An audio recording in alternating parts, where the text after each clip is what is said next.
किस्से कुछ कहानियां। अतुल विश्नोई की जुबानी, कुछ किस्से कुछ कहानी।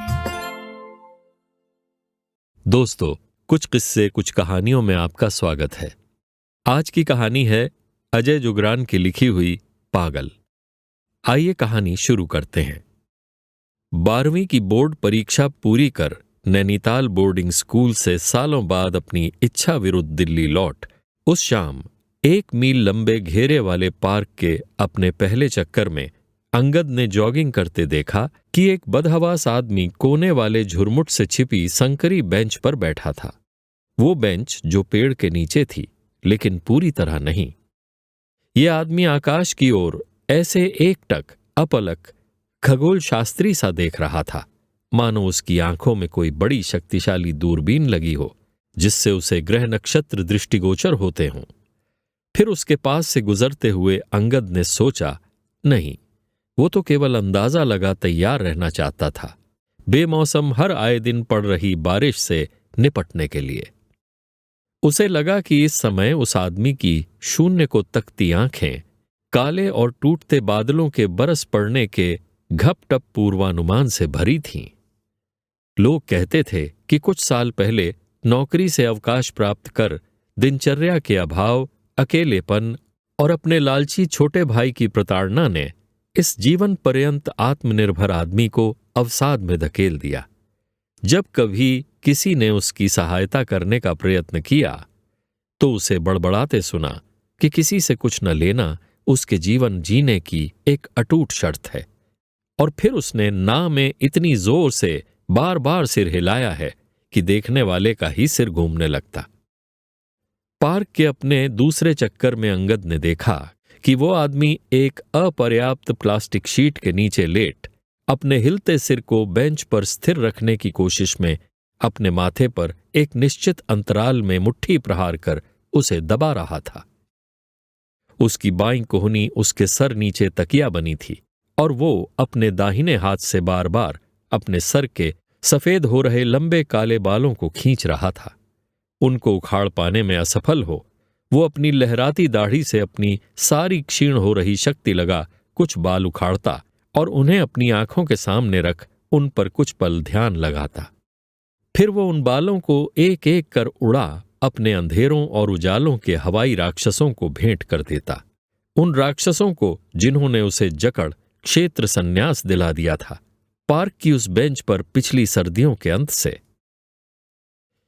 अब पार्क के अपने तीसरे चक्कर में अंगद ने देखा कि वो आदमी बेंच के एक छोर से झांकती अपने दाहिने पैर की उंगलियों से अपना बायां पैर दबा रहा था और अपने माथे पर हर मुट्ठी प्रहार के साथ उसके शरीर का मध्य भाग यूं उठता गिरता जैसे नदी से निकल किसी चट्टान पर फंसा जीवन के लिए संघर्ष करता कोई पानी का जीव। ये देख अंगद की चाल धीमी हो गई और उसे बेंच के आसपास जमीन पर पड़ा हुआ उस आदमी का सामान नजर आया। कुछ लिफाफे और कागज, कुछ कपड़े, एक पानी की बोतल, गोलियां, कैप्सूल और सिरप की बोतलें चारों ओर, सब उसके हाथों की पहुंच में, ठीक उस छोटे भाई के विपरीत जिसे उसका एहसानमंद हो उसकी सेवा में होना चाहिए था। इधर हवा उस बेंच के पास पड़े एक खुले लिफाफे और 2-4 कागज अंगद के कदमों तक ले आई। वो उन्हें उठाने में पहले पहल हिचकिचाया, लेकिन फिर उस आदमी को खुद में खोया देख उसने उन्हें उठाया, कौतूहलवश थोड़ा ऊपर ऊपर पढ़ा और फिर लिफाफे पर कुछ देर रुक बड़े दुखी मन से उन्हें सहेज बेंच के पास ही एक पत्थर के नीचे रख दिया। लोग कहते थे कि पास ही उस आदमी का एक बड़े घर में हिस्सा था, जो उसके छोटे भाई ने उसे घर से निकालने से पहले उससे कुछ कागजात साइन करा अपने कब्जे में ले लिया था। उस छोटे भाई ने, जिसकी उसने पिता की 50 पर ही अकाल मृत्यु के बाद अपने बेटे जैसी देखभाल करने के लिए खुद शादी नहीं की, जिसके तेज दिमाग पर उसे गर्व था और जिसे उसने कई बार गलत संगत और आदतों से बचाया, अनकहे ही अपने दुर्गुणों और आदतों की याद दिलाता बड़े भाई का अनुशासन उसे कभी रास न आया। बड़े भाई के इतने अच्छे व्यवहार से उसके प्रति कृतज्ञ होने के बजाय उसकी बढ़ती सामाजिक प्रतिष्ठा देख वो एक अजीब हीन भावना से ग्रसित हो कृतज्ञ बन गया। उसने अपने बड़े भाई के अंधेरों और उजालों के हवाई राक्षसों को उससे बेदखल करने के लिए कुछ नहीं किया। उन राक्षसों ने उसे जकड़ संन्यास दिला दिया उस बेंच पर पिछली सर्दियों के अंत से, और वो अब शायद योजना बना रहे थे इस आने वाली सर्दी को उसके लिए आखिरी सर्दी बनाने की। अंगद के पार्क के 3 चक्कर खत्म हुए, लेकिन बेंच पर पड़े उस आदमी की छवि उसके दिलो दिमाग पर 1000 चक्कर पर चक्कर लगाती रही। वो उस रात सो न पाया। सुबह नाश्ते पर अपनी सौतेली किंतु कोमल स्नेहिल मां और चरित्र और व्यवहार में उसके विलोम अपने पिताजी के साथ बैठकर वो कुछ खा न सका।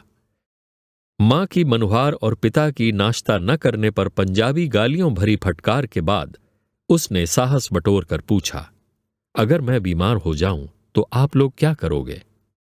अपनी दवाई की 3 गोलियां नजर सामने रखकर बैठे उसके पिता ने कहा, खोते, जो ठीक से हर दिन नाश्ता खाओगे तो तुम बीमार नहीं पड़ोगे।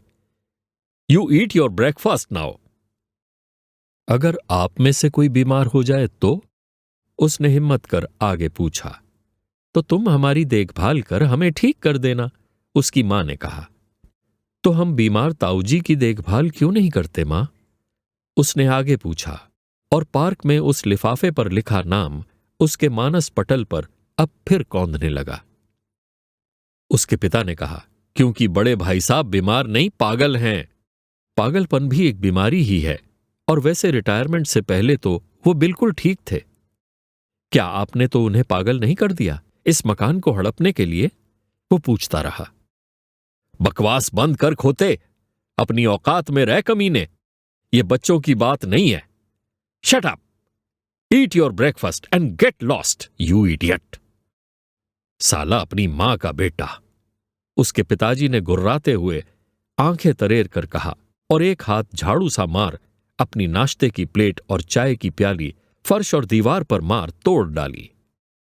उनके इसी गुस्से के कारण अंगद पिछले 5 साल से अपने बोर्डिंग स्कूल की छुट्टियों में भी सीधे बनारस अपने ननिहाल चला जाता था, अपनी तलाकशुदा मां के पास। यहां उसके पिता के इस परिचित रौद्र रूप को देख बात को न बढ़ाने की गुहार आंखों में लिए उसकी सौतेली मां हाथ जोड़ रोने लगी। इस पर अंगद चुप हो गया, लेकिन उसकी सोच के पैर नहीं उखड़े। अब उसकी आंखें जरूर खुल गईं। उसे अपने पिता की बातों और उनके चेहरे पर एक पागलपन नजर आया, दूसरे की कमजोरी का फायदा उठाने का पागलपन जो उसके ताऊजी में दूर दूर तक नहीं था। उसने मन ही मन ताऊजी के अंधेरों और उजालों के हवाई राक्षसों को बेदखल कर अपने पिता के पाप को धोने का निर्णय लिया और नाश्ते की प्लेट उठा पार्क को निकल पड़ा। अभी आप सुन रहे थे अजय जुगरान की लिखी हुई ये कहानी। आशा है आपको उनकी ये रचना पसंद आई होगी। दोस्तों, यदि आपने हमारे YouTube चैनल को अभी तक सब्सक्राइब नहीं किया है तो आपसे गुजारिश है कि आप इसे तुरंत सब्सक्राइब कर लें, और हाँ, बेल आइकन दबाना ना भूलें ताकि आपको आने वाली हर कहानी की पूर्व सूचना समय से मिलती रहे। धन्यवाद। कुछ किस्से, कुछ कहानियां, अतुल विश्नोई की जुबानी। कुछ किस्से, कुछ कहानी।